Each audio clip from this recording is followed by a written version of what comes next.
and I acknowledge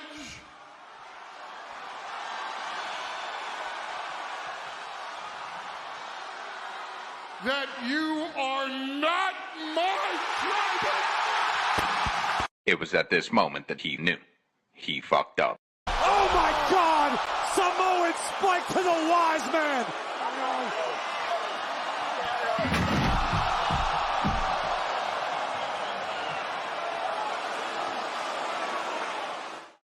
Well, indeed, Paul Heyman, you indeed fucked up there. Don't mess with Solo like that. Poor Heyman, man. He's looking rough out there to the point where he was purposely not sleeping in order to look like he was dead inside. But tonight here on WrestleMan the podcast, we got a very, very special episode. 3 special guests. 2 of them you've seen before. Boring. Just kidding. And one of them you have never seen before and has the same name as me. So that'll make it extra special. Let's stop wasting time. We got Money in the Bank predictions. Obviously, Heyman getting destroyed. We'll talk about other things such as Dijak and Shane McMahon and Britt Baker. We got so much to talk about. So let's get started. Welcome to WrestleMan the podcast. I'm Dylan Shields. We talk Raw, SmackDown, wrestling news, and some fun top lists. With that being said, ring the bell.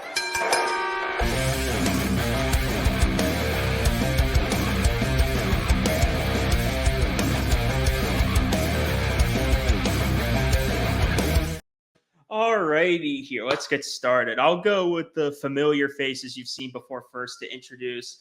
This guy doesn't need an introduction because you've seen him so many damn times. So let's bring him in. Matt Warmus. Hey! What's up? And Matt's got NXT in the background on right now, so he might be randomly reacting to shit. So, all right. So second, and an epic crossover between my Millersville friends and Pittsburgh friends. He is back. Aiden Clark. How are we doing, Aiden? Pretty good. How about you? Doing good. But let's bring in the brand new guest who's been standing here and just begging to be on camera. Get in here.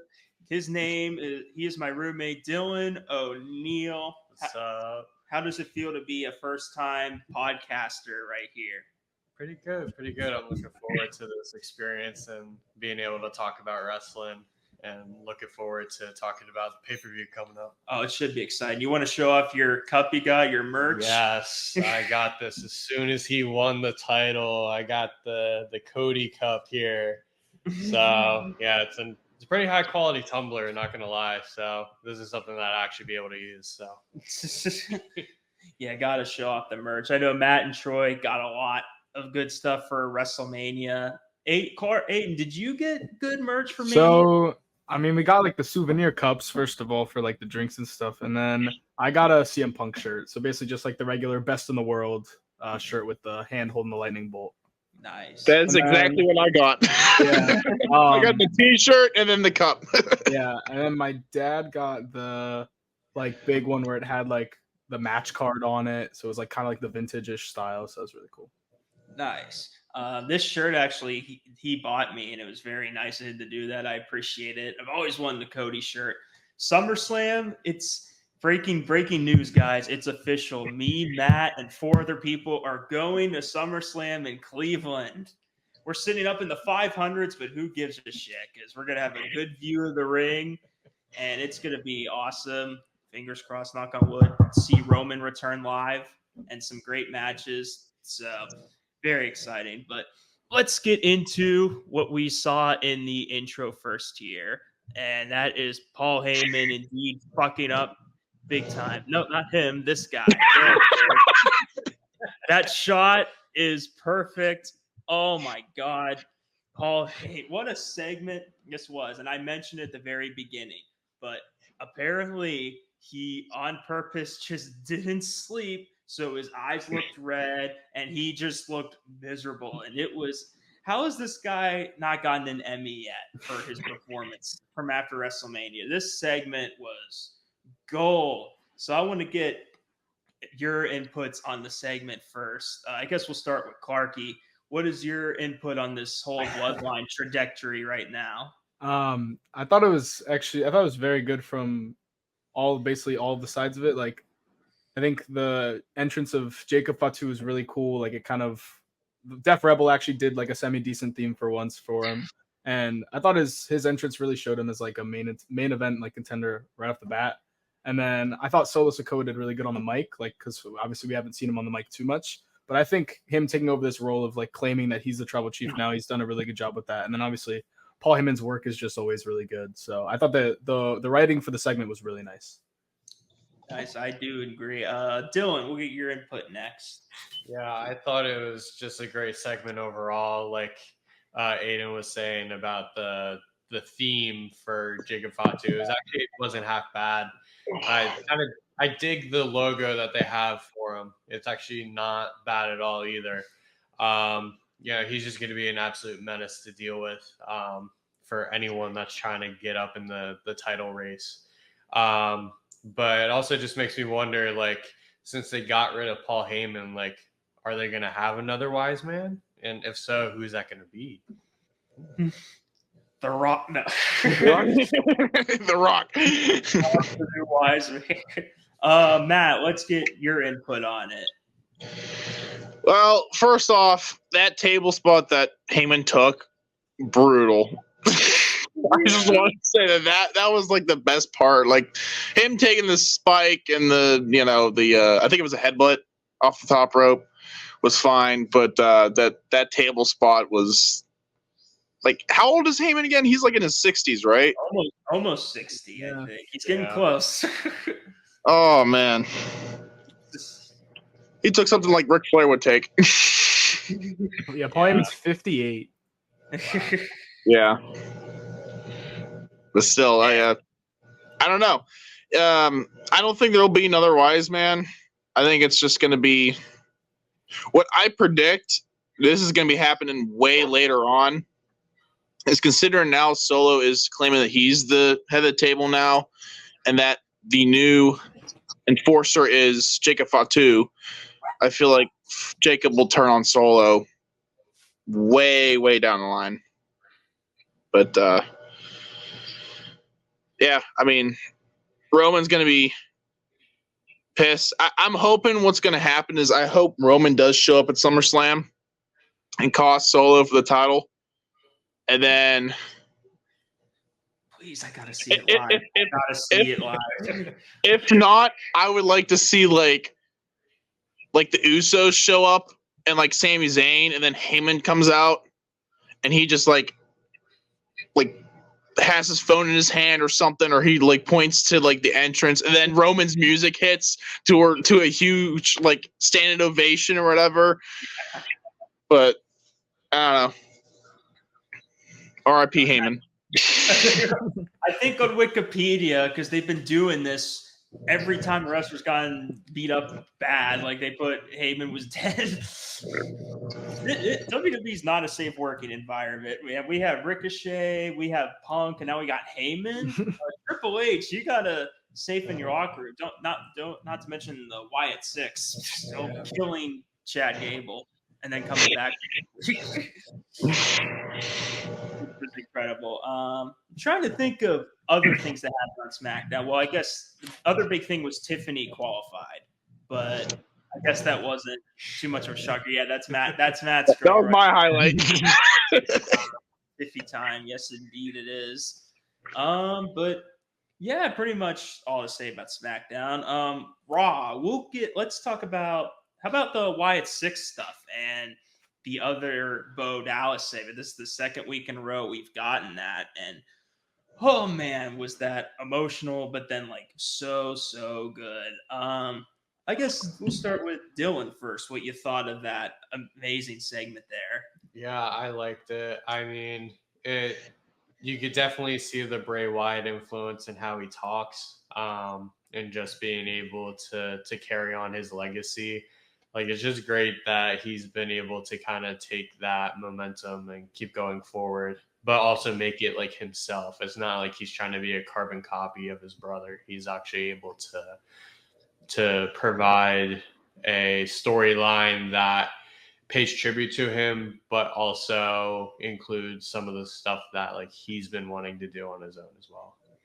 Clarky, what did you think of it? And then also too, like when they were scaring Chad Gable away, because that was funny. Yeah. I was sort of expecting what a lot of people on like Twitter and stuff were saying, where they would like every week they would introduce somebody new as an interview. But I thought the second time around doing another one with Bo was really good, because it kind of creates this like fiend like thing where it's like two separate entities, but they're still the same person. So it's like him and then another version of himself, which is Uncle Howdy. So I thought the production value is like top tier right now. I think they're doing a really good job, and I like the long-term storytelling from Triple H. I think that's working in his favor right now with this, and I'm really excited to see where it goes.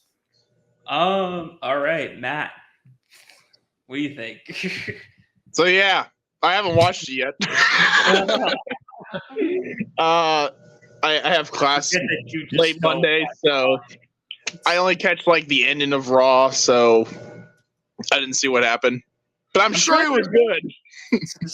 I'm trying to remember if you or Dylan or Aiden remember exactly what Bo said, any key quotes. Like I think him and Uncle Howdy like repeated something at the very end. I forgot exactly what it was. Yeah, I'm trying to remember what I remember, like hearing a bunch of stuff. It was just overall like super creepy, sets up like him as like a super like influencing Bo in a way. It's like really hard to describe, but like it's super good. Well, now they got the jump scare, because I think Nikki Cross like kind of debuted like her jump scare after she held Michael. She gave the videotape. We're like, holy shit! It's like to the original Wyatt family type jump scare. I will say that I thought they would do like the whole thing where they did like the first week with Bo Dallas, then they would do like an interview with Rowan, and then like I wouldn't say, because like I don't think Dexter or Gacy would talk about Bray because they really have no connection. But I'm fully expecting like Rowan talking about Bray, just because of his history with Bray, like because they've been together as the group since the very beginning. What do we think about Alexa potentially joining? Because I think those rumors keep speculating, and she was close with Bray too. So that makes sense to me. If it's not Alexa, it should be Braun Strowman. Yeah, I think. I mean, I don't know. I mean, also it depends on where she's at with like her kid, obviously, with her recently having the kid and everything, and if whenever she's ready to come back. But I think her and Braun would make the most sense as the two people that would join it. So I'd be interested to see what they do with that. The thing I loved about the opening segment is Jay just disappeared after his lights were going after him. It's just like, I don't want any part of this smoke. And he even said, like, the interview last week, like, I don't want any part of that. They can have the Fireflies back. So, that was fun. I got nothing to do with this. That's on you. Please don't hit me, please. But yeah, there was a women's triple threat qualifying match. Me and Dylan watched Raw together last night, and I forgot who you wanted to win really bad, but Dakota Kai, but Zoe Stark won. At first, when I saw that, I thought Dakota was going to win that. Yeah, I thought so. And then Zoe won. I saw the segment of Dakota saying like they were upset. Damage Control was upset back. So I'm like, okay, so I guess Dakota did not win. Yeah, no. Well, I thought too that would have made sense with like her and Io both being the match, like trying to help each other, but then like they maybe accidentally cost each other, and she'll probably still maybe get involved. But I think of like characteristics and like just being like engaged in stuff. And Ivy Nile and Zoe Stark. I mean, Nile might hopefully be in this new heel Gable stable, but Zoe Stark, she's in a team with Baszler that I don't think a lot of people are that invested in. I really haven't cared about Zoe since her breaking up with Trish Stratus. Like she didn't get much of a crowd reaction when she won. Here's the thing: if Dakota would have qualified, I feel like she could have been one of the contestants that could have actually won, because and I think that could have like pissed off Io, like some distension between them two. Like Io was like thinking about winning it again and cashing in, win her title back or a different title, but Dakota won it or something. Like but Yeah. they didn't go that route. Yeah, Dakota feels like more of a contender than Zoe Stark. Like going into it, like I'm not even thinking about Zoe Stark as winning. Like if Dakota would have won, it would have been in the back of my head. Like maybe she wins it. So I don't know. I would have liked to see Dakota probably win, but I guess we'll see. But we'll stay into the women's side because we have to talk about Liv and Dirty Dominic. We'll talk about Liv versus Selena Vega that had a pretty good title match that exceeded my expectations. The one thing we have to talk about is when Dominic fell onto Liv, and we're in an interesting position, and the crowd noticed.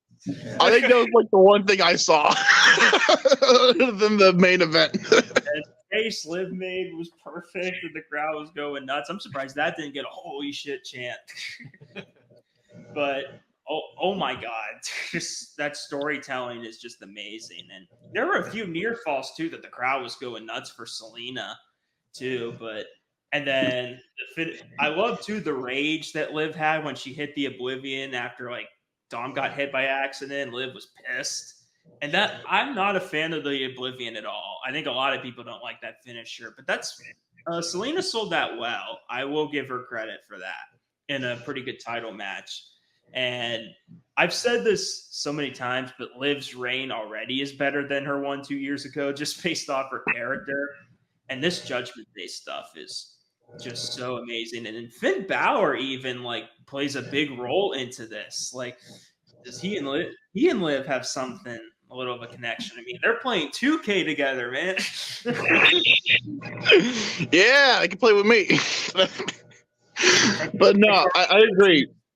I agree that Liv is like her title reign now is way better than her first one. That's because she actually has something going on.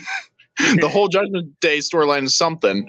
When she was champion prior, she beat Ronda. She beat Shayna. That's it. Then she lost to Ronda, I think. Like, nothing really happened.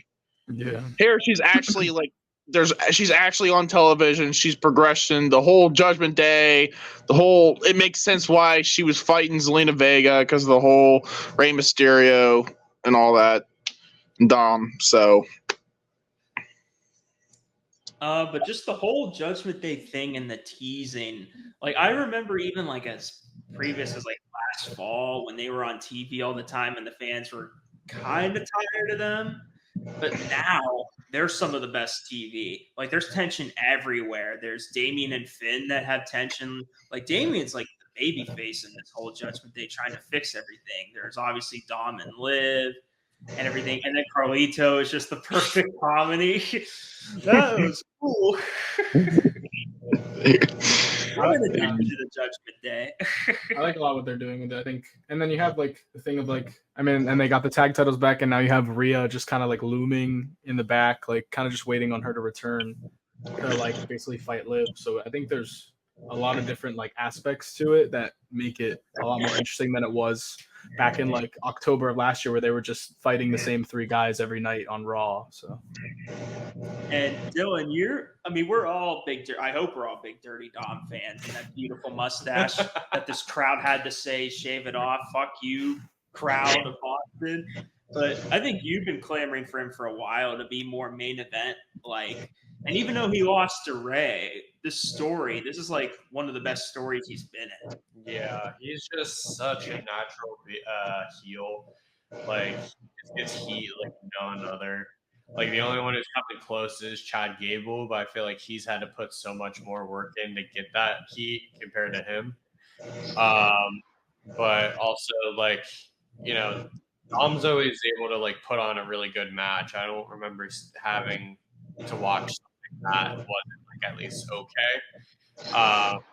So, you know, the stuff that he's doing with Liv, I hope that he just hits a grand slam with it and, you know, is able to show that he's a main eventer.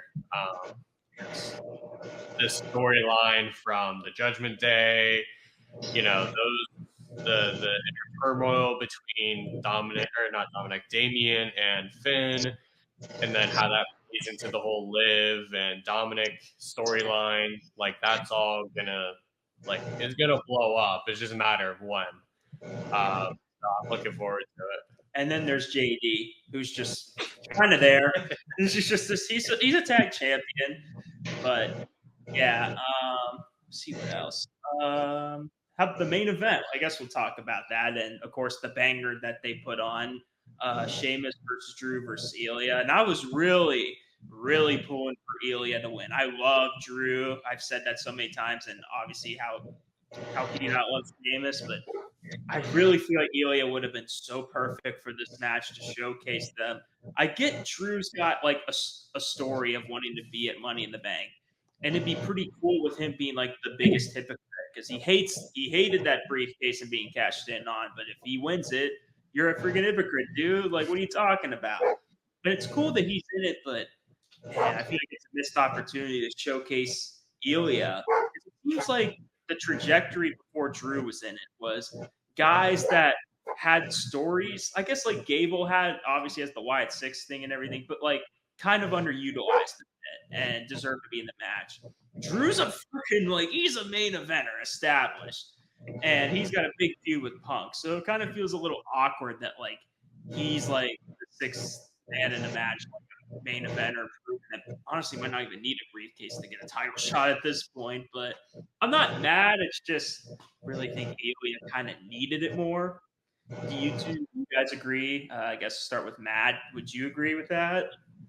Yeah, I mean, I kind of wanted Ilya to win too, but I have an idea of how this might lead, which we'll get to when we get to Money in the Bank predictions. It's going to be a wild prediction too. Well, you seem to always be right in them for some reason, so you'll probably be right again. I mean, I wanted Ilya, but at the same time, you have a lot of newer talent in the match already, so I guess if you want to have someone at least established, so I guess that makes sense. Yeah, I think I was pulling for Ilya too, but I think Drew will serve as a good participant in the match to kind of be that big guy that can just kind of throw everybody through a ladder. I feel like he's going to be like that kind of guy throughout the match, and I think there's a potential that he might be in there so they can further his feud with CM Punk. Maybe CM Punk gets involved, maybe he doesn't. But I think he's a good like big guy that he can just kind of throw everybody around during the match and kind of do some crazy spots. So I'm happy to see Drew in the match, but I did want to see Ilya as well. Yeah, I had like mixed emotions. Like obviously happy to see Drew, but Ilya. Dylan, what do you think? Because I think you were pulling for Ilya too to win that match. Yeah, I mean, I was pulling for him, but also just thinking about it more, like, how would you introduce CM Punk, like, continue that momentum without him being in something that he's gonna like actually like try to win a world title or something like that? Like, I feel like there's gonna be some sort of CM Punk related thing. I just don't know what it's gonna be, whether it's him costing him the match at Money in the Bank, or if he gets the briefcase, like screwing up the passion to further add momentum to this feud. We'll see. Oh yeah, we will see. We'll get to that as Matt's got a big prediction. I can't wait to hear it. But before we get to Money in the Bank predictions, let's talk about my man from Retribution, because that's what he was most known for, Dijak. His WWE contract expired. I think it was last week, but it was in the weirdest circumstances. Like it kind of like the contract just expired, and they were like, Dominic was saying like how he was putting on killer matches. He's been putting on killer matches in like 2023, 2024, and like agents were telling him, dude, you're killing it out there, man. We'll talk negotiations, and it never came. And now the contract expired, which is a shame for one thing, but maybe a blessing in disguise for another. Because I think he's kind of social media famous too in the wrestling world, and he generates like buzz. And he's in that. He puts on great matches. So him in the Indies and maybe either in TNA or AEW sounds intriguing. What do you think about this? We'll start with Clarky. What do you think about the whole situation with Dijak, and where do you think he's heading to? Yeah, I liked. I thought he was an insanely talented wrestler. I think he puts on really great matches, and he put on a bunch of great matches down in NXT. And I think he's obviously going to succeed wherever he goes. I think him leaving sucks. I think it's a loss for WWE, the fact that he left, because I think he's a very good talent. My guess is that I think he's going to sign to AEW. Obviously, he tweeted out during Forbidden Door. You could see the screen of Forbidden Door in the background. But I think he's going to go to AEW, and I think that's going to be a great pickup for them because he's obviously a very talented wrestler. But I hate to see him leave NXT because I thought he was really good. Yeah, you mentioned Forbidden Door. Apparently, he was backstage at Forbidden Door, so it could come very soon. What do you think, Matt? Where do you think he's going to head to? Now, the thing is, I feel like it depends on how he feels like where he wants to be. If he wants money, I would say go to AEW. But if he's more of wants to be like show out that he's like a very talented wrestler, I think that TNA is the best option. And also, if you remember, TNA and WWE sort of have a relationship going on, so he would still possibly show up in like NXT or so here and there, maybe as a crossover thing. So, I mean, I think he should be in TNA because I feel like AEW is just kind of just like they have too many people. And, you know, there's also talks of like with Ricochet going to AEW and stuff. And it's just like, you know, they can't just keep hiring people and thinking that, you know, they're going to be on the card. So, yeah, I definitely get that opinion. With Dijak, I mean, the fact that he was at Forbidden Door makes me definitely think him and Tony Khan at least talked.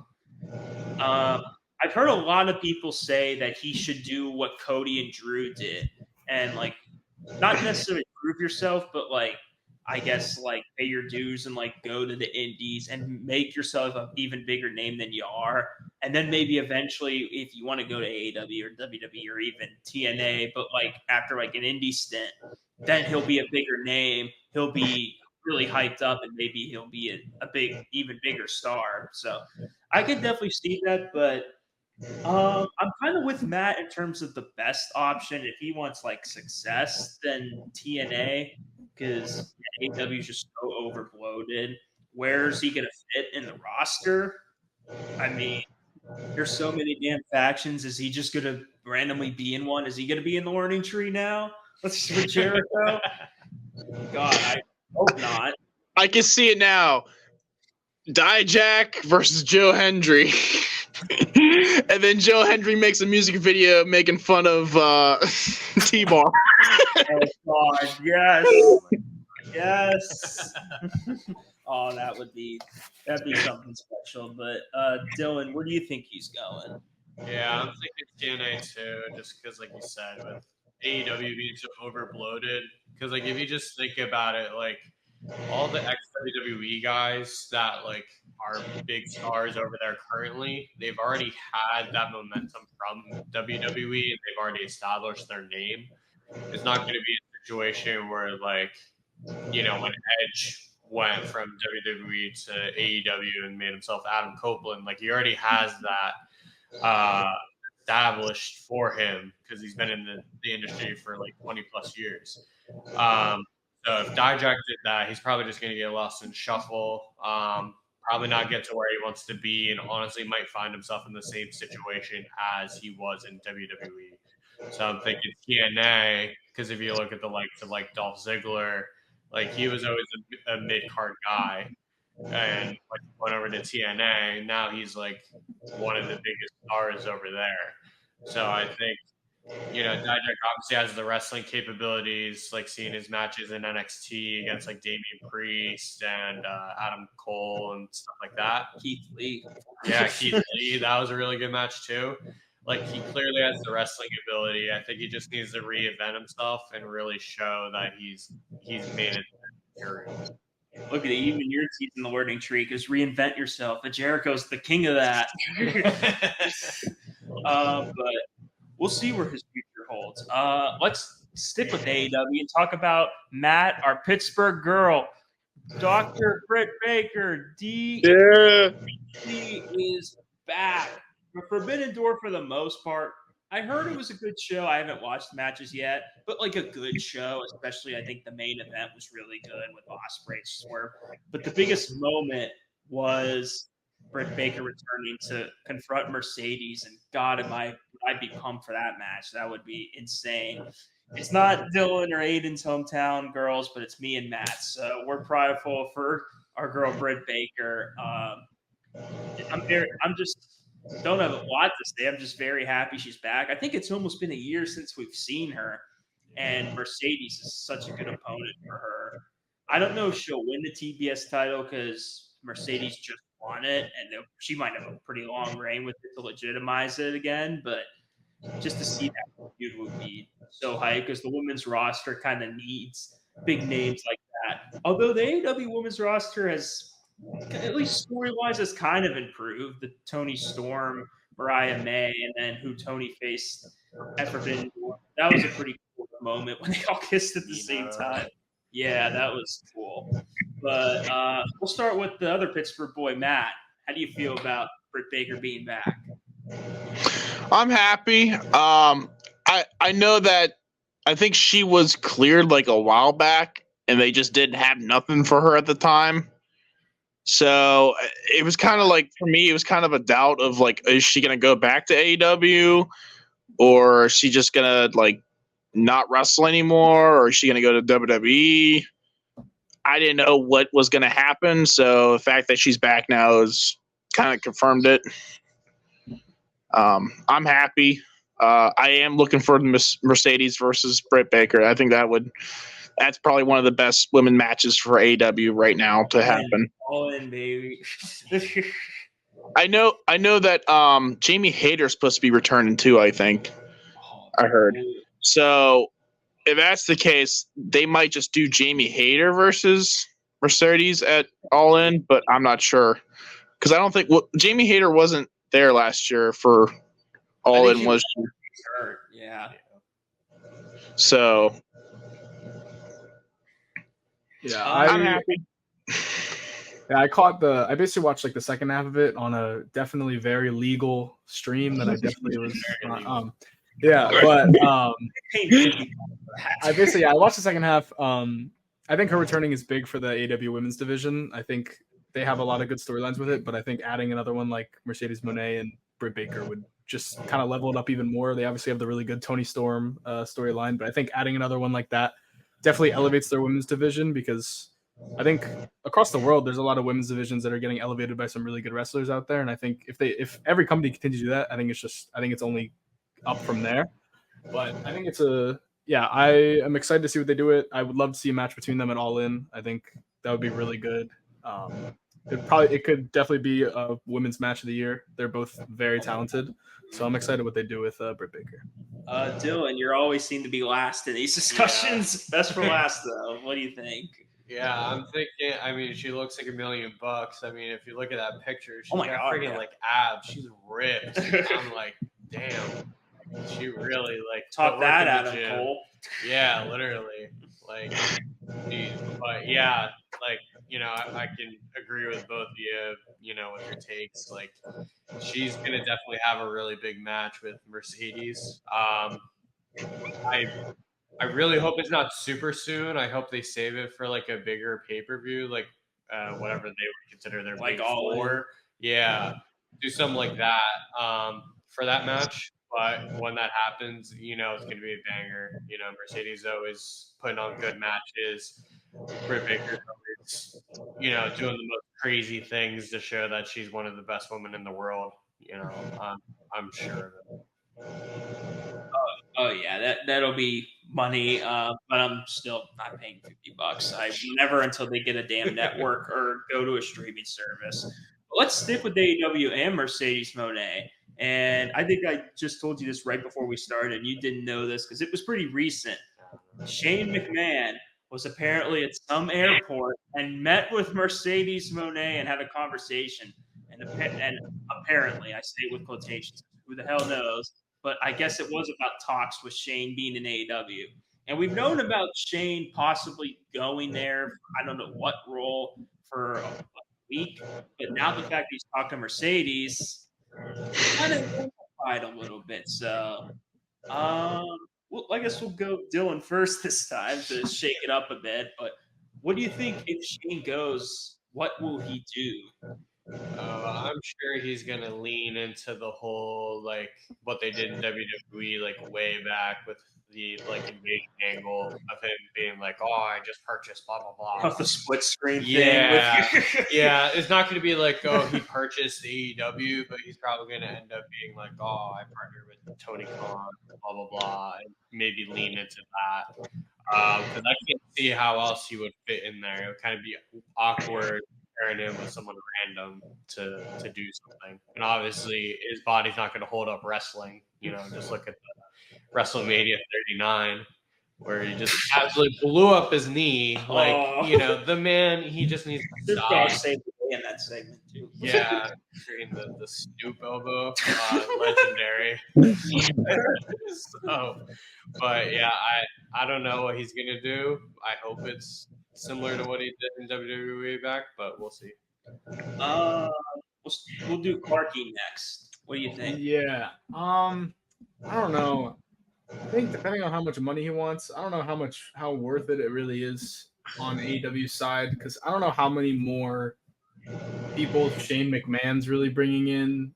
Like, I don't know how must-see TV people think Shane McMahon is, but I just don't really know. I mean, I guess I'd agree with you, Dylan, about your take, and that's kind of like what they'd have him do, because I don't really see what else he can't be in the ring. Like, we know he can't hold up in the ring. He has to just be some sort of like manager or GM or something like that. But like, depending on how much they're paying him, I don't know how worth it is from an AEW standpoint, at least a business wise, just because I just don't know how many new viewers he's really bringing in, but I guess we'll see. Hear me out. AEW Underground, like Raw Underground. We're bringing it back. Or if he becomes an EVP. Oh, God. Ooh, that'd be nice. He's part of the elite. My personal opinion is I don't care that much. I understand Shane. He's a good dude, and I've heard a lot of stuff that like he's the nicest of like the McMahons and everything. He's like a good dude, and he has like a decently creative mind besides that Royal Rumble where he put himself in and booked himself way too strong. But yeah, in the ring, I'm sure as hell not interested in him. I don't know about him being on TV, because remember in 2019 when he was on TV in WWE as a heel all those times, how horrible that was? The best of the world. Dear God, do we want to see that again? That's what brought back CM Punk. Oh God, yeah. But yeah, I wouldn't really. I mean, maybe an EVP thing, like you mentioned, would be decently interesting. But like, I don't feel like we're in this era where it's like, oh, a McMahon and AEW, like, oh, so cutting edge, like, oh, we got a war. It's not 2001 anymore. It's not that interesting. He could be maybe a good mentor. Maybe. I will say we've criticized Tony Khan's leadership for good reason. Maybe Shane could be that like older like voice that can like shape these guys up, like the locker room, like maybe young immature people, and Shane can like mentor them. So maybe that would be a good thing for him. But like I don't want to see him on screen. It's not like it'll bring up viewership in the short term, but long term, is it really going to do anything? I don't think so. But Matt, how different's your opinion from mine? What do you think? All right. Here's what I think. I think Shane McMahon's going to show up, and it's going to be a whole thing where it's going to be WWE versus AEW. Just like how WCW did WWE. And Shane McMahon's going to be on television, and then you're going to see Triple H's reaction. He's got wide eyes. Like Turns out WWE secretly bought AEW. No, I don't think he's actually going to be on television. I think he's just there just to see some wrestlers there, some people backstage, maybe scouting some talent, just saying, hey, look, you're doing really well, keep up the good work, if you ever want to be in WWE or something like that, but like you said, giving some advice, but I don't think he's going to be there for like an AEW perspective, like manager or anything on screen. Well, you never know, man. You never say never in wrestling. That's the number one thing I always say with what we've seen the past few years. But let's get into it. Money in the Bank 2024 prediction. Let's go. We got a good card. Of course, it's 5 matches because we're in the Triple H era, where besides Big Four pay-per-views, every pay-per-view has to have 5 matches. Let's start with what I think it's the easiest match to predict of the night, but it'll be a good one. It'll be Cody, Orton, and Owens versus the Bloodline, and we don't know who the hell is going to be the 6th guy for the Bloodline. I have no clue. I hope they have Tamatonga, or not, I mix up these names all the time. Fatu. I hope they have him debut in the match, but I have a feeling it's going to be Solo, Loa, and Tonga. And Fatu will be the enforcer, kind of like how Solo was. Maybe on SmackDown we'll find out. But I'll keep it short and sweet here because, I mean, we're clearly building to Cody Solo at SummerSlam. It seems like that's been the heavy rumor. And the criticism, including from me, is that why is Solo acting like the Tribal Chief when he's lost so many damn matches? After he beat Cena, he lost like every match until WrestleMania. Now he's finally getting his shit together. So I think in order to kind of make up for that, I guess this is kind of more of a bold prediction because a lot of people will just probably think, oh, Owens is going to take the pin because he's always that guy. I think Solo pins Cody to set up that SummerSlam match to make Solo more legit. You can't, if the Bloodline's going to be this threat that just almost killed, well, they did. They killed Paul Heyman. You can't ruin their momentum to SummerSlam. So I think it's pretty easy for me. I think the Bloodline wins and Solo pins Cody. That's my bonus bold prediction there. Dylan, what do you think about that? What's your prediction? Yeah, I'm thinking the Bloodline wins this. I mean, if you have anyone on the Cody team win, you just kill all momentum with the Bloodline. Like, they need to win. I don't know if Cody gets pinned. I feel like it probably will be either Randy or KO. But in terms of, yeah, and whoever ends up being in the match, I mean, I'd like to see Jacob Fatu wrestle, but I don't think they're going to do that so soon. I think they're going to try to keep that like a mystery, like, you know, like he's going to be like a true enforcer where he's just there to make sure nothing goes south. And he may even have a part in the match where he interferes. And it's the Bloodline. They always interfere. yeah. Typical Bloodline fashion. And, you know, maybe he's put someone through a table like they've been doing the past couple weeks. So, yeah. Team Bloodline. Matt, what do you think? Yeah, I think Bloodline's going to win. I agree with you, Dylan. Shields. Yeah. I think that Solo's gonna pin Cody. I do think that Jacob Fatu is gonna be the one outside, and I think he's gonna be the one that I think is gonna interfere in the match, and then it's gonna cost Solo to pin Cody. So Cody's gonna get pinned by Solo, but it's not gonna be like a clean finish. It's never clean with the Bloodline. It never is. Aiden, what do you think? Yeah, I'm Bloodline. I think takes it. I agree. I think Cody's gonna eat the pin. I'd like to see Fatu in instead of Tonga Loa, just because I've seen Tonga Loa like clips of him from before. I don't know how strong he is as a wrestler. So I'd like to see Fatu in. I don't know if they'll do it, but obviously I don't think they're gonna win clean. Fatu's gonna somehow interfere. But yeah, I think Cody eats the pin, setting up Solo versus Cody at SummerSlam. Yeah, pretty much all. Dylan's the only one that like had like different in terms of who would pin each other. But That's my bold prediction. That's his bold prediction. Yeah, I guess my prediction is not so bold anymore. But yeah, Bloodline all the way. This match is much harder for me to predict. It is Sami Zayn versus Braun Breaker, and holy shit, Sami Zayn got hit twice. And I love the one where he tried to do the runaround spear on Raw, and Sami jumped up, and the crowd went, "Holy shit!" Just that's how good Braun is. I keep saying it, change his damn theme. It's horrible. But the crowd hoo, hoo, hoo, is so funny. Do that again. He's got that dog in him. Let's start with Clarky here. Yeah, it's tough for me. I've been going back and forth, but I think I'm gonna go Sammy. I don't think he's gonna lose in Toronto, and I think Braun's got more opportunities, obviously, to win it back at a later pay-per-view. And I think he might even get catapulted to the main event scene soon enough. I think he's a superstar. But I think Sammy's going to keep it for now. But, yeah, I'm going to go Sammy. All right. Matt, you're next. Ooh, I have a bold extra prediction after my pick. But I think Sammy's definitely going to win. I kind of been also back and forth. But I feel like what's going to happen is considering Braun's just been like fucking around with everyone, I feel like someone's going to like interfere or whatever and cost Braun. Maybe Ricochet.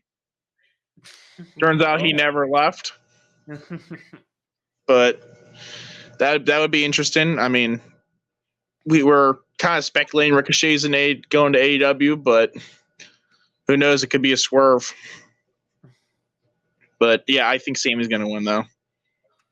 Interesting. Dylan, what do you think?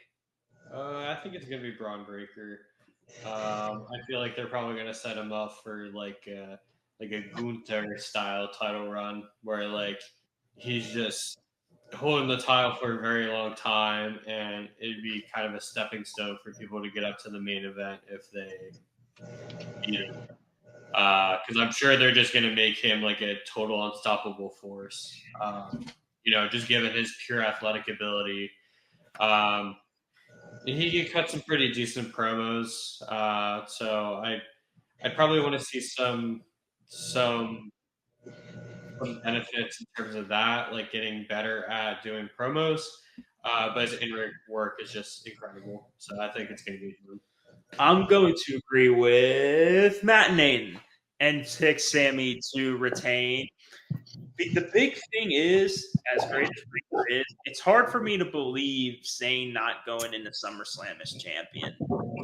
I don't know what else Sammy would do. Maybe, I don't know. People were saying, I know you mentioned Breaker having to go through ring, but maybe a hot potato where Breaker wins and Sammy gets a SummerSlam moment. But it's in Canada, and I know like it's not Montreal, it's hometown, but I think it would be, I don't know if it's going to be Squaws because they're not, Triple H doesn't do that stuff, but something to really protect Breaker, like a roll up or something.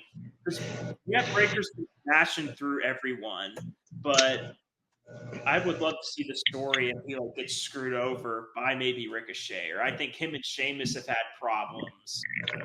Him and Ilya have had problems. Maybe Ilya gets involved because maybe they might tease Ilya in the Intercontinental title picture. So I think Sammy barely wins. It'd be funny if Braun Breaker did a Goldberg beating Brock in 2016 and just beat him. But I'm not confident. I could definitely see Breaker winning, but I just see the more established Sammy retaining the title narrowly and heading to SummerSlam as champion. Because I understand Gable's had like so many chances for the title where it's like, and I think even said we're done, but Gable's eventually got to win that belt, right? Because his story's been like he couldn't beat Gunther. He wanted his Mania moment but didn't get it. He's had the so many times. When Gable gets this new stable, I'm like, eventually, maybe you can somehow go back to him and Sammy or something for him to win the title. So, yeah, I don't see Sammy losing the belt yet until SummerSlam. So, Team Sammy for me. Dylan again, bold. Yes. But history's shown the bold people are usually right. So, let's get into our last non-ladder match, and it is Seth fucking Rollins. I'm not saying freaking versus Damian Priest, El Campeon for the World Heavyweight title. I'll go first here because, again, short and sweet, because Seth has not taking that belt back. I understand Seth and Gunther. There's like a money match for SummerSlam, but I think this is to legitimize Damian, this match. Seth just held the belt for almost a year, and I know people still love him, but do people really want to see him champ again after all that time he held it? Probably not. This is to give Damian, and my bold point is, I know Finn might maybe come out, but I want to see Priest win clean. If we're going to lean towards this babyface turn of Priest, have him have a great match with Seth and win clean, and maybe Seth shakes his hand afterwards and said, "You earned this. I will not challenge you again." So he could be the babyface heading into the Gunther match because Gunther's obviously going to be the heel. But with Priest's character, because I have been pretty critical of him, like how I feel about him as a champ, but I've loved his character arc ever since the Liv Morgan stuff. And I'd actually be intrigued by a newly pissed off babyface Damian who maybe gets ousted from the Judgment Day anyway, going up against Gunther in a big title match. Seth Gunther can happen later. That can even be a Mania match or something. But Seth does not need that title right now. This match was just thrown together a few weeks ago and Seth just got a title match. And I've been saying that Priest has been acting more like a babyface anyway because he's the one that challenged Seth himself. So, yeah. El Campeon ain't losing anytime soon. What do you think, Matt? All right. Well, I kind of was also going back and forth between this because I could see, like, if I could see Finn like winning or like costing Priest the match and having Seth win, and that would possibly lead to Priest versus Balor at SummerSlam. I thought about that possibility. But at the same time, I feel like everyone's kind of like just been saying that, oh, Priest is just a placement holder, and Priest has been saying that he's not a placement holder. So I think that Priest is going to retain, and that, you know, he's going to face Gunther and then lose. But that's for SummerSlam. All right, Clarky, what do you think? Yeah, I'm going Damian. What I think is going to happen is I think he wins clean, but I think Finn's going to try and come out in the middle of the match. I think Damian's going to be like, "Why are you out here?" He's going to be at the ropes. It's going to be like the classic yelling at the ropes. And I think Seth like maybe rolls him up or something and almost gets 3, but then Damian kicks out and then he wins clean. And then I have a feeling that we might get a little stare down between Finn and Damian after the match. That kind of like plants more seeds about them in the future. But yeah, I think Damian wins, but tension builds between him and Finn. Yeah, gotta love the tension there between those two. I really wish Finn was in the ladder match too, because that would have been an interesting dynamic. But Dylan, again, last. What do you think for wins here? Yeah, I'm thinking Damian. I mean, this one you can't really be bold with because, I mean, Damian definitely shown some progress in terms of like his mic work. Obviously, his in-ring work is great. The Liv Morgan thing is definitely helping with his character development and everything with the Judgment Day. I will agree that Finn is definitely going to be coming out, but he's still going to win it. He's going to win it clean. And then I'm sure it's going to lead to something where he gets kicked out of the Judgment Day at like SummerSlam or something. You know, if he either wins it against Gunther or if Gunther wins, and then, you know, they just come out and attack him based off of, you know, maybe some stuff leading up to that pay-per-view. Yeah, Damian winning is definitely a lock. All rise, baby. All rise for El Campeon. All right. Let's get into the really fun stuff, the ladder matches. Let's start with the women's with Zoe Starks, Naomi, Tiffany Stratton, Myra Valkyria, Io Sky, and Naomi. I'll make you go first. Who do you think's winning this ladder match? So I want Tiffany Stratton to win. However, with these matches, you always have a favorite, and you think that, oh, they're like pretty easy lock. But I feel like WWE is thinking very long term, and I think that's going to reflect in this decision. So I'm probably going to take Lyra personally. Just because like she's been able to establish herself as like a really big talent on Raw. She's on Raw, right? Yeah. So in the match that she had with Nia Jax was really good at Queen of the Ring, and all that. Like I don't know, I feel like all signs point to that, and that would help elevate her even more to where she's at right now. Tiffany Stratton already has that kind of natural momentum towards being a main eventer. Ooh, very interesting there. Clark, what do we think? Yeah. For me, it's between 3. I think it's either going to be Lyra, Tiffany, or Chelsea. Chelsea winning, I feel like it's kind of like LA Knight last year, where it's kind of like she's like the fun one that people like want to see win. Good character. And she's from Canada. Yeah, I think she's gonna suffer the same fate as LA Knight last year, where she's gonna get right there, and then I think Tiffany's gonna do it. I think she's gonna win. I think she's already established herself with a title match at Backlash, that she can be in the main event scene. She has good mic skills. She's good in the ring. I think she's just the best fit for that type of gimmick as well, having the briefcase. She's like that heel that can be annoying with it and like kind of always looming. So yeah, I think they're gonna go Tiffany. I'll go next, and I'm gonna agree. I think this one's I know it's like back and forth between 3. I think it's either going to be Tiffany or Chelsea. I don't see any of these other women having a chance. I think it's the easier match of the 2 to predict. And I think Tiffany is kind of a lock for me. And the big reason is because of her and Nia's relationship and their friendship. Because now Nia is going to challenge for the championship at SummerSlam. And now Tiffany's been helping Nia and vice versa. So I could definitely see Nia getting involved here, wrecking havoc, because she doesn't have a match on pay-per-view, and literally like pretty much handing it to Tiffany and helping her win the briefcase. I could see a moment where Chelsea's going for it and the crowd goes nuts, and then here comes Nia to just ruin everything, and Tiffany wins.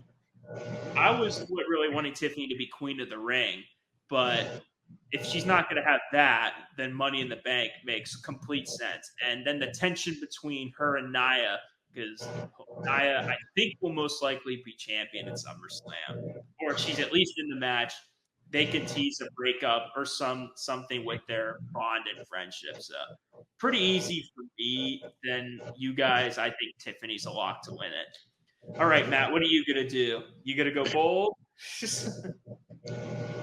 No. I think it's down between Tiffany and Chelsea. Considering Tiffany didn't win Queen of the Ring, I kind of was like, okay, she's going to win Money in the Bank. I mean, it's been speculated for a while. I think, too, with Tiffany is that what I think that I'm not sure if you guys mentioned is that she's right now friends with Nia Jax. I just mentioned it. Okay, you did. I wasn't paying attention. I was watching NXT. But yeah, so considering she's friends with Nia Jax, and Nia Jax is getting the title shot at SummerSlam, I could see her winning and being like either cashing in on Nia or maybe during the match or something like that along the lines of that. Like there's like a tease of that, I guess. So I'm going with Tiffany.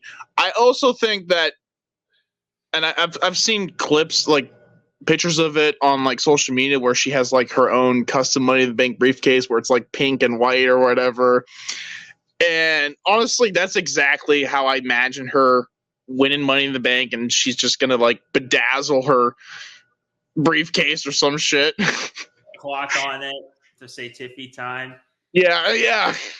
And the thing is, for once, they'll have a fucking storyline involving this briefcase. Because how many times has the women's Money in the Bank just been you win it and you cash in either on the same night or on the next pay-per-view? I want to see someone hold it for a while, kind of like for how long Damian held it, but like for a woman.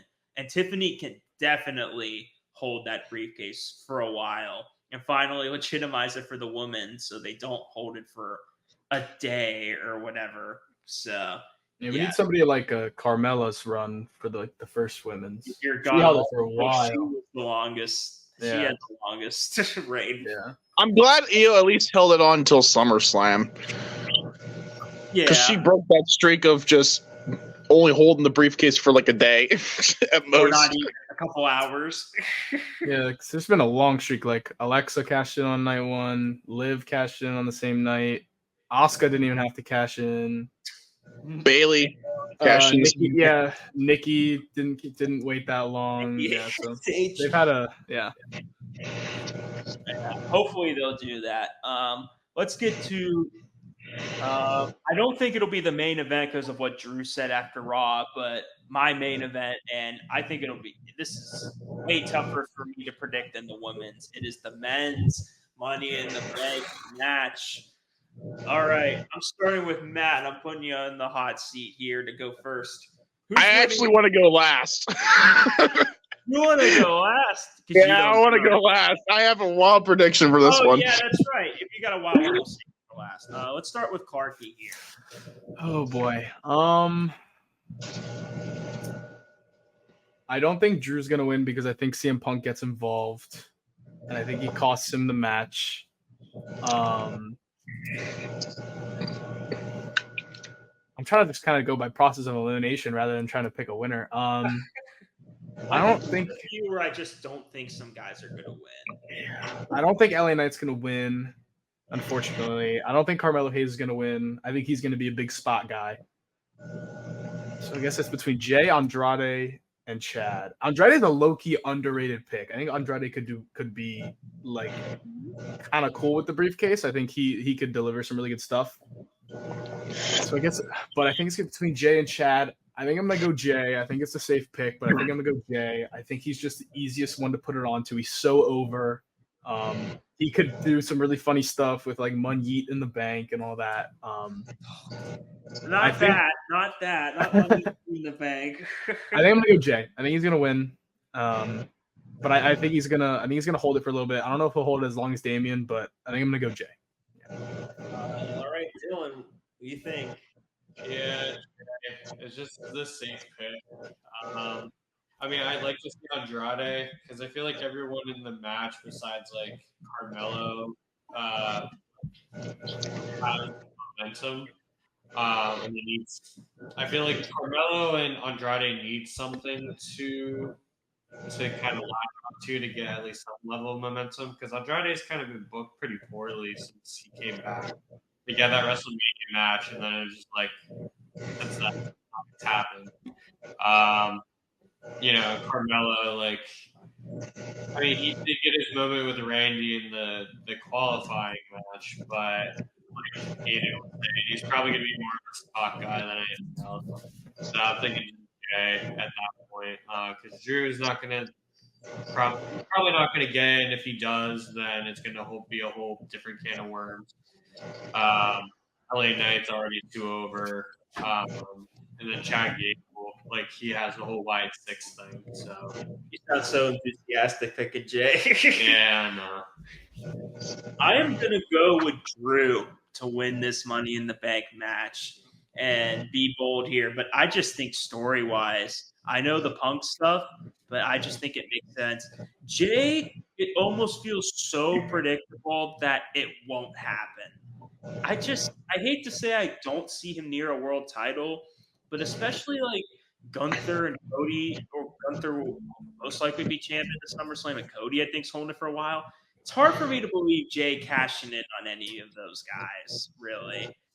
So, and I understand maybe the story, but I want the story of Jay to be that he was supposed to be main event Uso, but he keeps getting screwed or losing these big time matches.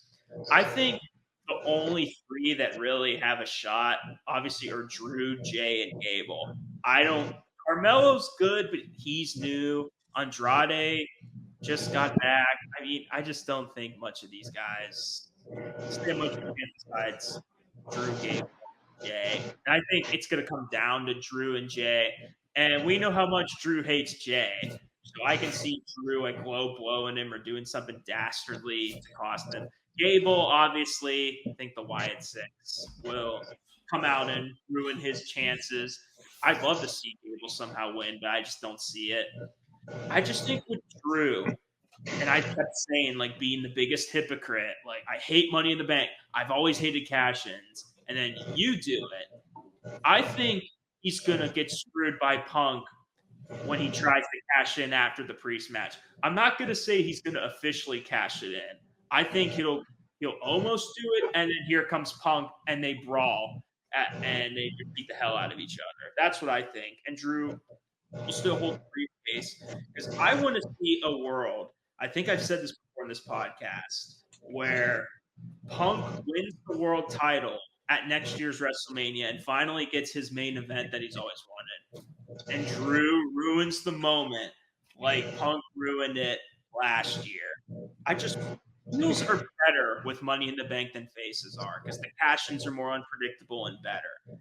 So I wouldn't mind Tiffany and Drew, like two heels being Money in the Bank, because those could be two guys.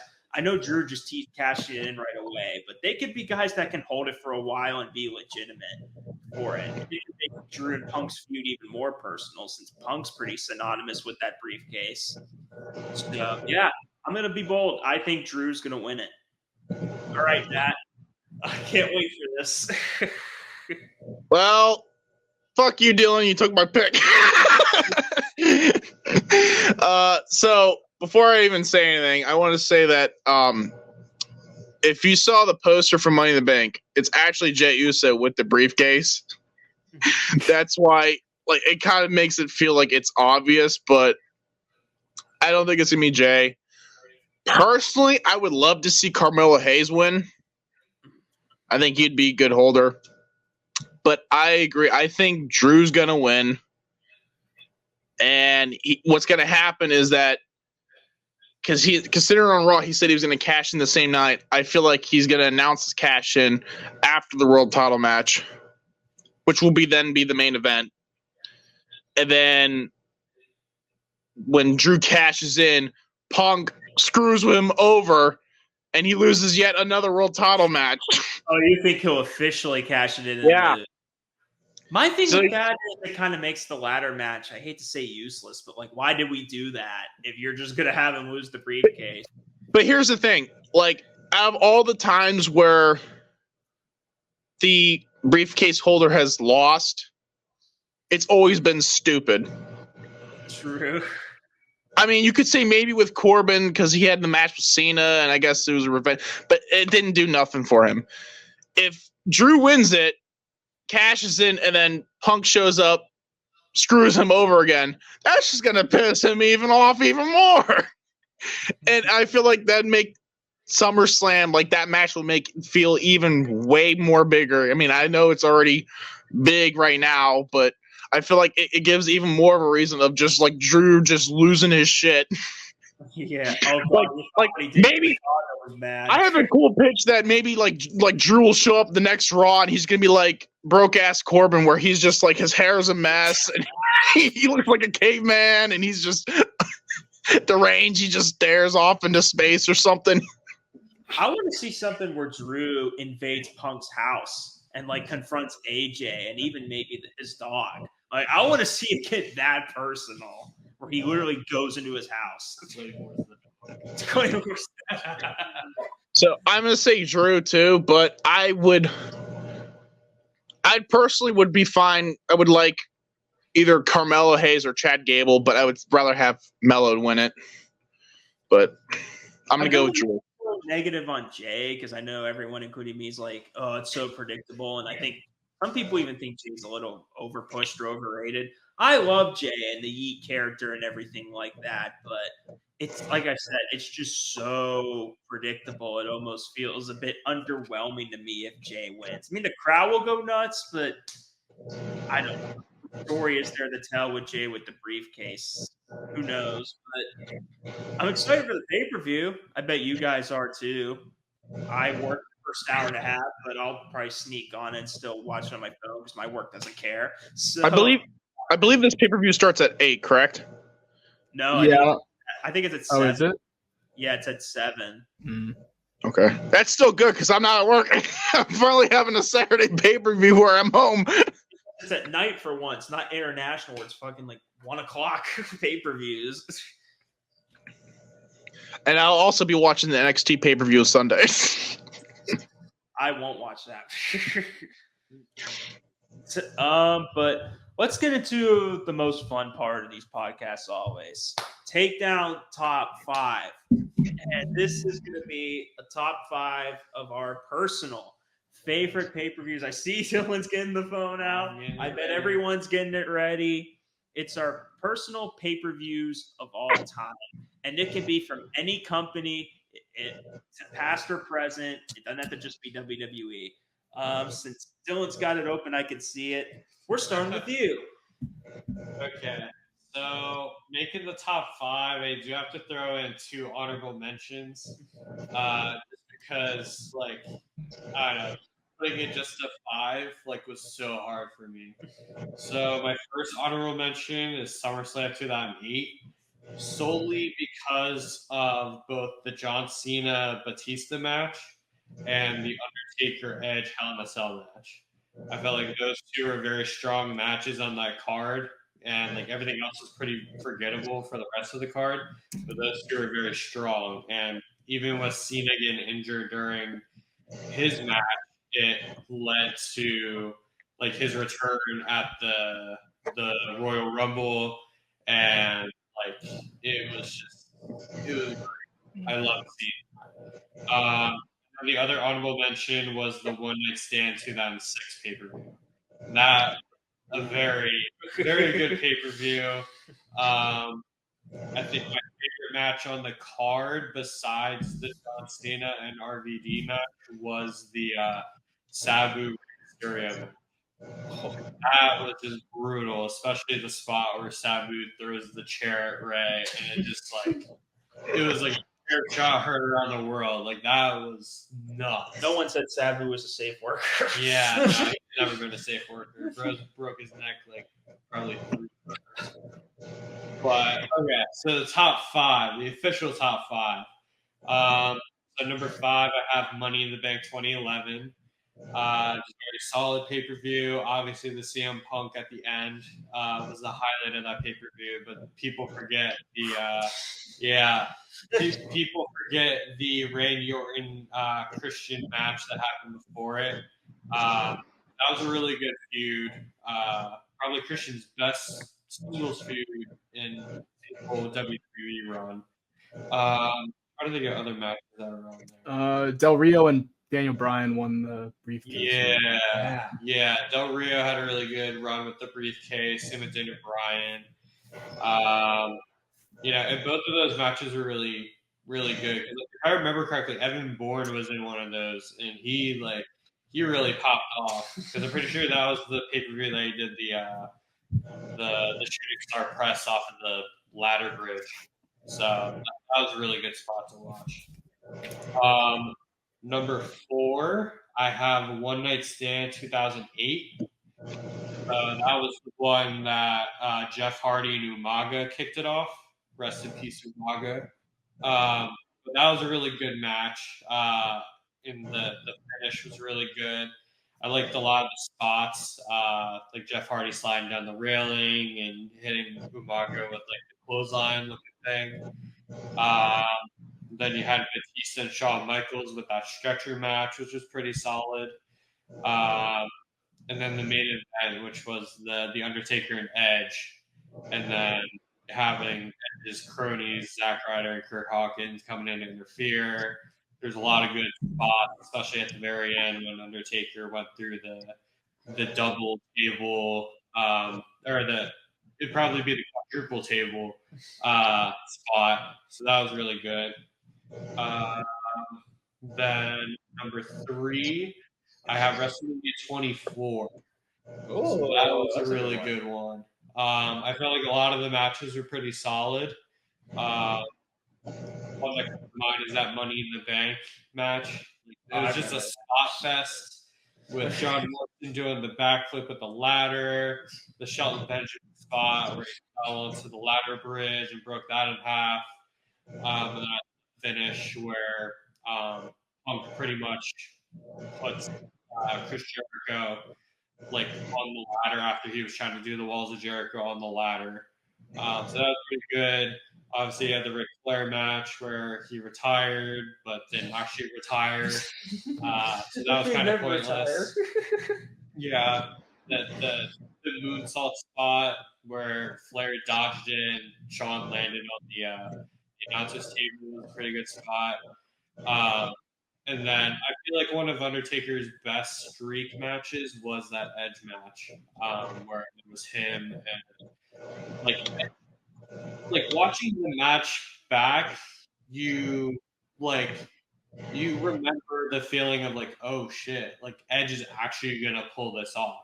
And there were stories behind the scenes of like they wanted him to break the streak, but he didn't want to. So I thought the match was just great overall. And this was probably going to be a little biased. My number 2 was WrestleMania 40, just as a whole. Just, being there, night 1, like a lot of the matches were just solid. The only one that really cold. But the only match on night 1 that I thought was kind of a stinker was the LWO match. Or the Damage Control match was also kind of a stinker too. But everything else was pretty solid. Like it was either good or obviously with The Rock and Roman versus Cody and Seth. That was a very good night 1 main event. And then night 2 overall was just like very good. Even like the Final Testament match that was thrown in there. The table that broke.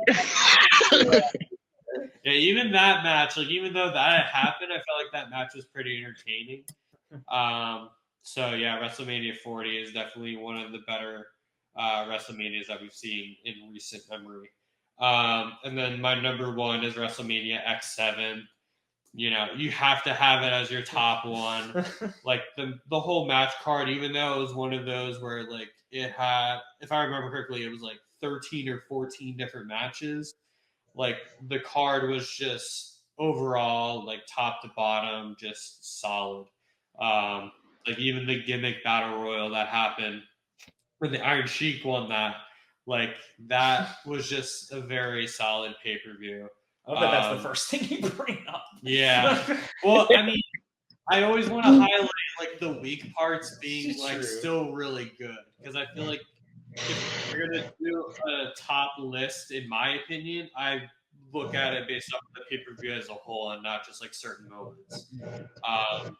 So yeah, X7 is definitely gonna be my top choice. Nice. I love it. I'll go next here. We'll get the original people out the way here. Mine is more recency. It's not required. It's just me personally. I love watching old pay-per-views, but I know what's going to happen. So, like, ADX 7 is like amazing. Like, Mania 19 is amazing. All these past shows he's mentioned, but like, I know what happens. Like, it's not happening live. When it's happening live, it just hits different. So that's why it's going to be of what I've personally watched. Honorable mention goes to WrestleMania 39. It was almost a perfect show. Night 1 especially. Holy shit. After Cena Theory and that stinker, everything was good. From the tag team showcase that was somehow good to obviously the main event of Sammy and Kevin getting an emotional moment from that Bloodline story against the Usos. Ray and Dominic, Ray whipping his son, everything, and them having a great match that was sponsored for some reason. Night, but overall, Rhea and Charlotte, one of the best women's matches of all time, maybe the best I've personally ever watched, at least one of. And then night 2, the triple threat match with Gunther, Sheamus, and Drew. Oh my God, Big E, big man slapping Van Mead. That might be his favorite match of all time. It's one of my favorites. Edge and Bauer had a pretty good Hell in a Cell match, and Roman and Cody had an amazing main event. But like it was almost a perfect Mania. But then when Roman beat Cody, it just kind of sucked the life out of you a little bit. Obviously, we know what happens a year later, but still, it is kind of soul crushing there. But Nonetheless, number 5 is SummerSlam 2022. And I remember this one being heavily, this was right after Mr. McMahon left and Triple H took over. And the card looked kind of weak. It felt like they were scrambling, and Brock almost quit because he's like, I'm not working for anyone but Vince. Thank God he did it, because we got maybe the only good Roman Brock match besides the first one they had, but recency, probably the only good match they had in their recent series when Brock got the damn tractor and picked it up. What a SummerSlam moment that was, and what a match that was. I know Bianca Becky had a good opener. That's when Bayley made a long return. Pat McAfee fighting bum-ass Corbin. This was a pay-per-view where, like, it felt like the wrestlers were really trying to prove themselves. It was one of Michael Cole's best too, commentating. That's when we knew we were in a new era, was that pay-per-view, because the wrestlers really brought it and like tried to prove themselves. It was just a very underrated SummerSlam, because people don't talk about it a lot. Unfortunately, Liv Ronda was also on that pay-per-view, but who cares about that? There's always got to be one stinker in there. Honestly, the Roman Brock match alone just puts that in the top 5. Number 4, I am going to go with Extreme Rules 2016. I love the year 2016 in general for WWE for the most part. Another underrated as hell pay-per-view, man. They had like a fatal 5-way like Intercontinental title match. It was like Cesaro, Sammy, KO, Miz, like a bunch of indie guys, and then the Miz. And the Miz retained, but like it was like really good. I think Roman and Styles had a great series of matches, and they had a great Extreme Rules match. I think that was the pay-per-view too, where Seth came back after a long injury, and the crowd just went ape shit for that. Ambrose Jericho, the Asylum match. Hey, Jericho did a thumbtack spot, man. You got to give him credit for that. The 69 tacks, I'll still never forget that. I don't know how I remember that so well. It's sad that I do, but yeah. I'm trying to remember other things. It's hard to remember every specific thing, but I just remember that pay-per-view. Just AJ Roman. Yeah, that main event was, that was probably their best one-on-one encounter. Like I said, just overall a great pay-per-view, and the crowd too was like really hyped for it. Number 3 is one me and Matt watched together right before COVID, and this was AEW Revolution 2020. And this is kind of one that might be forgotten because it was just a long time ago for AEW. But yeah, this was right before COVID, and this was like maybe not exactly prime AEW, but one of like the better years. And this was when they were new and fresh and great stories. It's back when they cared about Jericho and liked him, and back when at least I cared about Moxley and liked him, and they put on a great main event with Moxley winning. But obviously, the match that everyone talks about is the Young Bucks versus Adam Page and Omega. That's one of the best tag matches I have ever seen. Go back and watch it if you haven't, because holy shit, when Omega kicked out at 1 of the VTE trigger, oh my god, that crowd went nuts. And great storytelling too. This was like part of Hangman's redemption, and we know how much Matt loved that story and how much he loves his man Hangman. So yeah, that was great. MJF Cody had a great match. Sammy Guevara, Darby Allin had a great match. Yeah, just a lot of I think that was one of the pay-per-views where I think not one thing was bad. Like everything at least delivered in some sort of sense. So that's my number 3. Number 2 is I think AEW's best pay-per-view, All Out 2021. And compared to the next year, 2022, which might be one of their worst or most infamous pay-per-views at least. But this was peak AEW, was that pay-per-view. And I think it got the most buys by a mile, and I was one of them. And it was weird what me and Matt did. Instead of like what I should have done was like give my account to him so he could watch it. Instead, I kind of did like Instagram FaceTime and like put it against the speaker he could probably barely hear the TV, but he was able to watch the pay-per-view. It was so weird what we did back in COVID. But the main thing was Punk's return against Darby Allin in a great match. Punk back when he liked being with the company. It was just so good times. And Omega Christian had a good main event. Lucha Bros versus Young Bucks, one of the best cage matches I've ever seen. Jericho and MJF had a great feud ender. And then obviously the debuts of Adam Cole and Bryan Danielson at the end. This is kind of like an indie darling pay-per-view. If you love your indies, this is like one of your better pay-per-views. And I love me some indie darlings. Maybe not everyone loves the pay-per-view, but Punk return and the debuts at the end. Oh, it was so good. But number one, I don't care if it's recency. It's Mania 40. It is. And sorry, Dylan and Matt, but Karki went to the better night. Weather-wise, crowd-wise.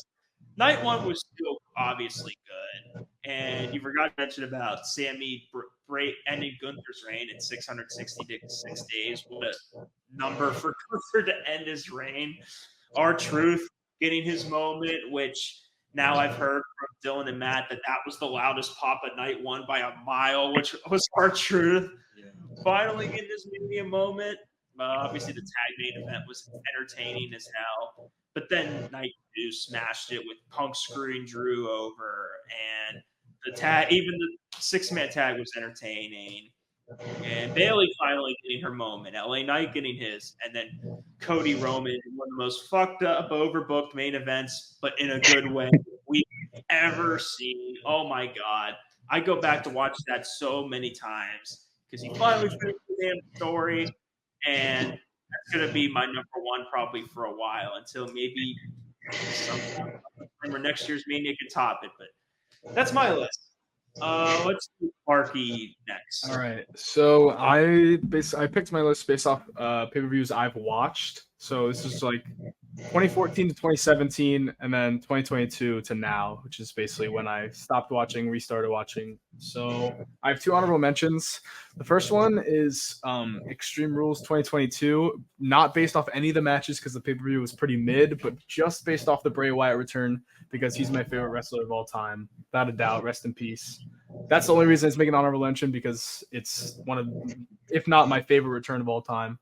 So that's honorable mention for me. And then my other honorable mention is Battleground 2016. So I have a match card here. It actually had on paper, the match card wasn't great, but the matches delivered. Besides, obviously, the triple threat between the Shield. That match had Mania main event worthy with all 3 of the members, obviously with Dean Ambrose winning. But I love that match. That's one of my favorite matches of that whole year. Sami Zayn versus Kevin Owens was on it. That was a really good match. I remember, Rusev versus Zack Ryder for the United States title with a surprisingly good match. Zack Ryder actually putting on a decent match. And then New Day versus Wyatt Family obviously was amazing. Those two always have great chemistry. The Miz versus Darren Young was on that card. Yeah. Who would have thought? What a throwback. Charlotte and Dana Brooke in a tag match together, but honestly, it was a really fun pay-per-view. The card, obviously, from paper didn't look great, but the matches ended up delivering pretty well. So that's one of my honorable mentions. My number 5 is definitely biased because it's the first pay-per-view I've ever gone to. It's Royal Rumble 2015, arguably the worst Rumble of all time, but it has one of my favorite matches of all time on it, which is John Cena versus Seth Rollins versus Brock Lesnar for the WWE title. I remember being 10 years old screaming during the match because that spot with Seth going through Brock on the announcer's table. That's one of my favorite matches of all time that I've ever watched. So that's got to be my number 5. My number 4 is Money in the Bank 2016. Obviously had what a really good Money in the Bank match with Cesaro, Del Rio, Jericho, Ambrose, Sammy, and KO. With obviously Dean Ambrose winning and then cashing in later that night. That main event between Roman and Seth was an absolute classic. And then obviously topped it off with Ambrose cashing in at the end of the night. So that's got to be in my top 5 that I've watched. My number 3 is WrestleMania 31. So 2015, obviously had Heist of the Century at the end. Roman and Brock, probably their second best match behind the SummerSlam 2022. I remember everyone going into that match thinking that they were not happy about the main event. Nobody really wanted Brock or Roman to win, but I remember they ended up delivering a really good match. Daniel Bryan winning the Intercontinental Championship in a ladder match. That was awesome. That was a really cool moment. John Cena beating Rusev, obviously, to go on to do his really great run with the U.S. title in 2015. But yeah, that's my number 3. My number 2 is Royal Rumble 2017. It has one of my favorite matches that year, John Cena, AJ Styles, arguably match of the year for that year. And then Royal Rumble 2017, the Royal Rumble match itself is one of my favorites. Obviously, you had some Return of the Greats. You had Undertaker in the match. You had Goldberg in the match. You obviously have the Goldberg putting Brock Lesnar over the top rope, setting up their match later at Mania. Obviously, Roman getting the Undertaker out, set up their match at WrestleMania. But overall, just had a lot of good moments. And then Randy Orton obviously winning. And then my number 1 has got to be WrestleMania 40. Obviously, I was there for the second night, which was absolutely insane. Undertaker coming out, it's probably the loudest thing I've ever heard in my life. Everybody screaming. I have a video on my phone of it. It's like literally like you can't hear anything. It's so loud in there. Yeah. I got to see obviously CM Punk come out, Bubba Ray Dudley, all these like childhood guys that I remember watching. John Cena coming out, and then obviously Cody Rhodes winning was an absolute crazy experience. Being able to say that I was there for that is something that is like really cool to me, and I was really happy to be there in person. So yeah, WrestleMania 40's got to be my number 1. All right, Matt, you're last again. Best for last. This is All right, so I only have one honorable mention. I will say WrestleMania 19. I don't know why. I know like with Brock and Angle. I mean, I thought that was a good match. When you think about WrestleMania 19, you obviously think about the Booker T finish. But I think of it as like Shawn Michaels versus Chris Jericho. That was such an amazing match, and their ring gear was amazing. But also just you had The Rock and Austin one last time, and that was at the time Austin's last match. And that was like at the point where Rock was close to leaving too for Hollywood full time. So yeah. All right, so 5.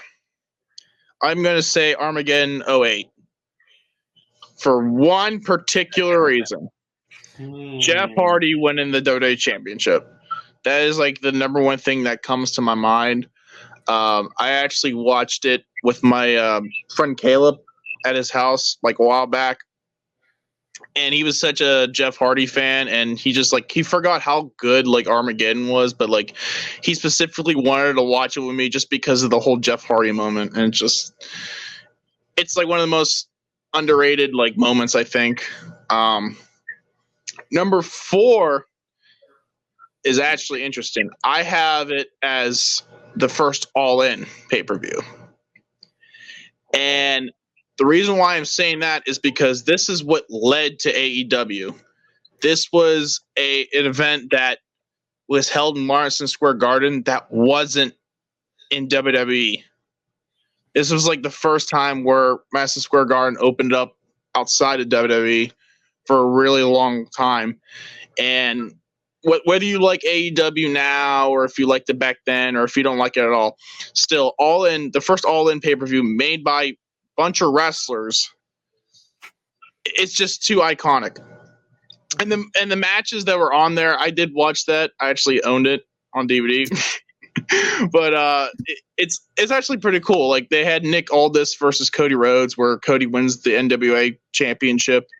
So I gotta say, like that to me is a very like big important pay-per-view to me. 3.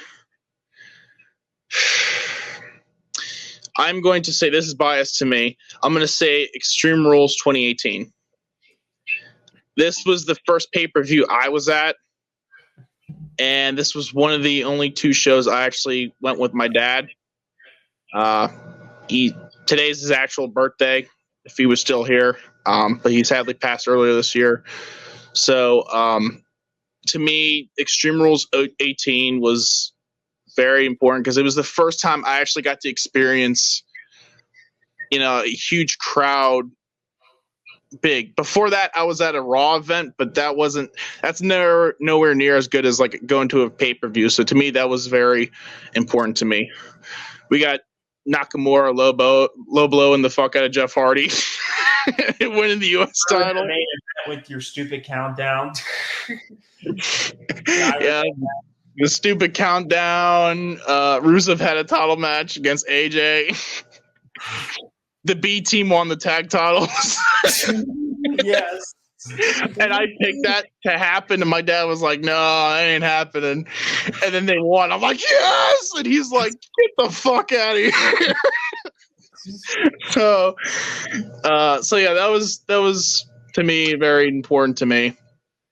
Number 2, I'm gonna say WrestleMania 17. Obviously, I mean, I think it's highly regarded as one of the best WrestleMania pay-per-views. The whole Austin turn, whether you liked it or not, it's still iconic. Him working with Vince and the other. I mean, I can't think of it at the time right now, but the undercard too was really good. I think they had all kinds of great matches. TLC. I mean, my God, that match. TLC, yeah. That was the first TLC match, wasn't it? I think it was 2. I think. Yeah, I think they had the first one at SummerSlam, 2000. Yeah. So, but that was the spot where Edge does the spear. So, I mean, you think about that. So. Yeah. You had the Shane McMahon, Mr. McMahon. Yeah. Only as a special guest. JR saying he's not going to do this. And then he kicks the trash can in Vince's face. Low blows Vince. Yeah, Linda McMahon gets up. Wasn't it? I think it was Jericho and Regal for the IC title or something like that, I think. I think so. Yeah, I think you're right. I think Jericho retained. But yeah.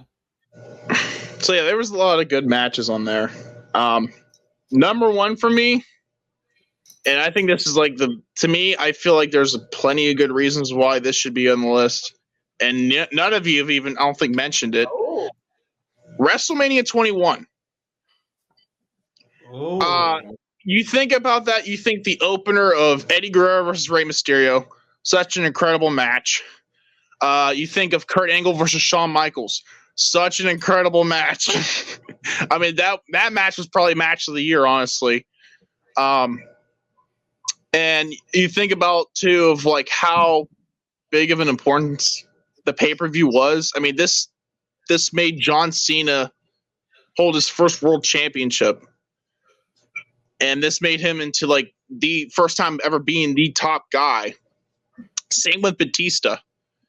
This was the night where they both became world champions in a sense. And, had this pay-per-view not happen, I don't even know if Cena or Batista would even be in Hollywood if it wasn't, in fact, for them having their moments. Well, that it wasn't in Hollywood. Yeah, I mean, it was in Hollywood, and it makes sense now because Batista and Cena are in Hollywood. But yeah, I think that one to me is one of the most important pay-per-views, just from those matches alone. That's pretty cool that you had something different than us 3 having Mania 40. But I can't believe you didn't put that on your list because you went there in person. Listen, I was gonna say WrestleMania 40. I could put that as my second honorable mention. I don't care, because I didn't want to keep saying WrestleMania pay-per-views because I already had my 3 I wanted to say, and I was like, do I really want to add a 4th one? Yeah, honestly, we can all just put WrestleManias because that's just they present it how WWE presents it. It's obviously a top pay-per-view.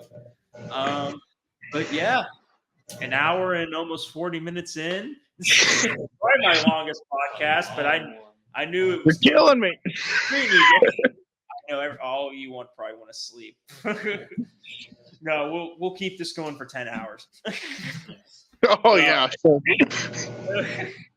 But thank you three for being on, Matt and Aiden for your returns, and Dylan for your first time ever. We hope to have you back on at some point here. For SummerSlam predictions, I'm trying to see what we'll do because me and Matt might be together somewhere because we're heading to SummerSlam and maybe see if we can get other guests on the computer. But we'll see. We gotta do something. We gotta do something even bigger for that. We gotta get like 10 guests. That'll be like we have 10 guests. But you know how long that would take us? Oh, God. You would think of a 5-hour stream. The marathon podcast, man. Who doesn't love those? The 24-hour stream. But Countdown to SummerSlam. But again, thank you guys for listening or watching this. As always, thank you three for coming on. So have a good night, guys, and we will be right back here next.